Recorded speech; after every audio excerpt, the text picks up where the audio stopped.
दोस्तों, आप सभी का स्वागत है अपने यूट्यूब चैनल और फेसबुक पेज पर भी आप सभी का स्वागत है। आज के इस वीडियो में बहुत ही महत्वपूर्ण बातें होने वाली है आप सभी के बच्चों के लिए, आप सभी परीक्षार्थियों के लिए, जो आपको पेपर में जाने से पहले या पेपर में लिखते समय ध्यान देना है। कौन कौन सी वो महत्वपूर्ण बातें हैं, क्या आपको ध्यान देना चाहिए, कौन सी गलती नहीं करनी चाहिए, वो सारी चीज़ इस वीडियो में आपको मैं बताने वाला हूँ। इस वीडियो को ज़्यादा से ज़्यादा शेयर कर दीजिए। पेज पर है तो पेज को लाइक कर दीजिए और यूट्यूब चैनल पर है तो सब्सक्राइब कर लीजिए।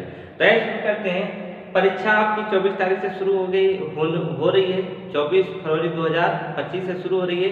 सभी छात्र और छात्राओं को ढेर सारी शुभकामनाएं, बहुत बहुत बधाई हो और धैर्य के साथ अपना पेपर देने जाए। पेपर देते समय आपको कौन कौन सी सावधानियां बरतनी है, कौन कौन से काम आपको नहीं करने हैं या कैसे सुधारने हैं, कैसे आपको नंबर अच्छे मिल सकते हैं, उन विषय पर आपको मैं बात बताने वाला हूँ बिंदुओं पर। तो लिखिए, परीक्षा के लिए कुछ महत्वपूर्ण बिंदु है। वो कौन कौन से बिंदु है, ध्यान से देखिए। नंबर 1, प्रश्न संख्या सही लिखे। बहुत सारे बच्चे प्रश्न संख्या लिखते समय गलती कर देते हैं। कैसे लिखते हैं, जैसे देख लीजिए, मैंने लिख दिया, यहाँ पर लिख दिया, अगर लिख रहा हूँ प्रश्न उत्तर नंबर, इस सबको लिखना है 4 का लिखना है तो 4 का ही लिखें।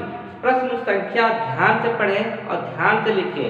अगर 4 का लिख रहे हैं तो 4 का ही लिखें, 3 का लिख रहे हैं तो 3 का लिखें, 5 का ख लिख रहे हैं तो 5 का ख लिखें, जिससे कोई भी दिक्कत ना हो।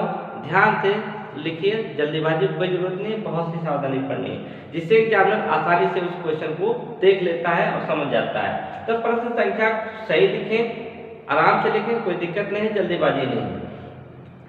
प्रत्येक उत्तर के बीच दो 3 लाइन छोड़ें।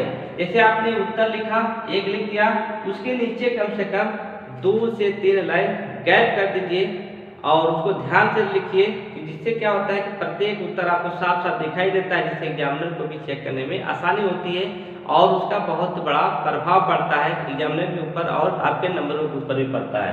तो 2-3 लाइन गैप जरूर छोड़ें और प्रश्न उत्तर संख्या सही से लिखें। कटिंग करने से बचें। बीच में जो कटिंग कर देते हैं, गंदा कर देते हैं पेज, उससे बचें, कम कटिंग करें, जिससे साफ और स्वच्छ लिखें। नेक्स्ट आपका है साफ और स्पष्ट अच्छा लिखें। जो लिखाई करते हैं, जो लेखनी लिखते हैं, उसको साफ और स्वच्छ लिखें, जिसमें भी पढ़ने में आसानी हो, देखने में सुंदर दिखे, अच्छा दिखे, साफ दिखाई दे। नेक्स्ट क्या है, रफ कार्य बाएं पेज, जो बायां पेज होता है उस पेज पर करें या पीछे वाले पेज पर जाकर करें और उस पर प्रश्न संख्या जरूर लिखें कि किस प्रश्न संख्या का आप रफ कार्य कर रहे हैं। जैसे मैथ है, आपका न्यूमेरिकल है, उनके रफ कार्य करने के लिए या तो बाएं पेज का यूज करिए या तो पीछे जाकर पिछले पेज पर कर सकते हैं। ऊपर आप रफ कार्य लिख सकते हैं। क्या लिख देंगे, रफ कार्य लिख देंगे तो समझ में आ जाएगा एग्जामिनर को। अंतिम पेज की या प्रत्येक पेज पर अपना रोल नंबर लिखें। प्रत्येक पेज पर या तो रोल नंबर नीचे लिख दीजिए या अंतिम पेज पर अपना रोल नंबर जरूर लिखें। नेक्स्ट है पीटीओ। पेपर के नीचे, जैसे मान लीजिए आपका ये पेपर है और खत्म होता है तो यहाँ पे नीचे लिखिए हमेशा PTO, please turn over the page. पलट कर देखकर अभी कि आगे आपने कुछ लिखा है। समय से केंद्र पर पहुंचे। आप अपने घर से समय पर निकले, समय पर केंद्र पर पहुंचे।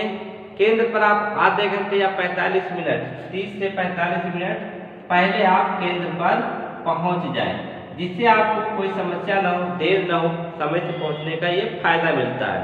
तो ये सारी चीज़ महत्वपूर्ण चीज़ें और बहुत सारी चीज़ें हैं, आपको ध्यान देना है। बहुत सारी चीज़ें आप जानते हैं, देखते हैं। और शाम को ही अपने साथ एक दिन पहले, मतलब कल संडे है, एक दिन 24 से एक दिन पहले आप अपने पेन, कलम, रबड़, कटर, आपका प्रवेश पत्र, सारी चीज़ें संभाल कर रख लीजिए, जिससे आपको बाहर कहीं से खो न जाए या आपको देर ना हो, आप सुबह जगह तो आसानी से पहुंच सके केंद्र पर, दिक्कत न हो। इस सारे बिंदुओं पर ध्यान रखिए। इन बिंदुओं पर अगर आप ध्यान देते हैं तो आपके नंबर बहुत आसानी से मिल जाएंगे, बहुत अच्छे नंबर आपको मिल सकते हैं। तो यह वीडियो आपको अच्छी लगे, जानकारी आपको अच्छी लगे तो ज़्यादा से ज़्यादा शेयर करिए, अपने बच्चों को बताइए कि कैसे पेपर में लिखना है, क्या करना है। तो नेक्स्ट वीडियो में फिर मिलते हैं, तब तक के लिए धन्यवाद। जय हिंद, जय भारत।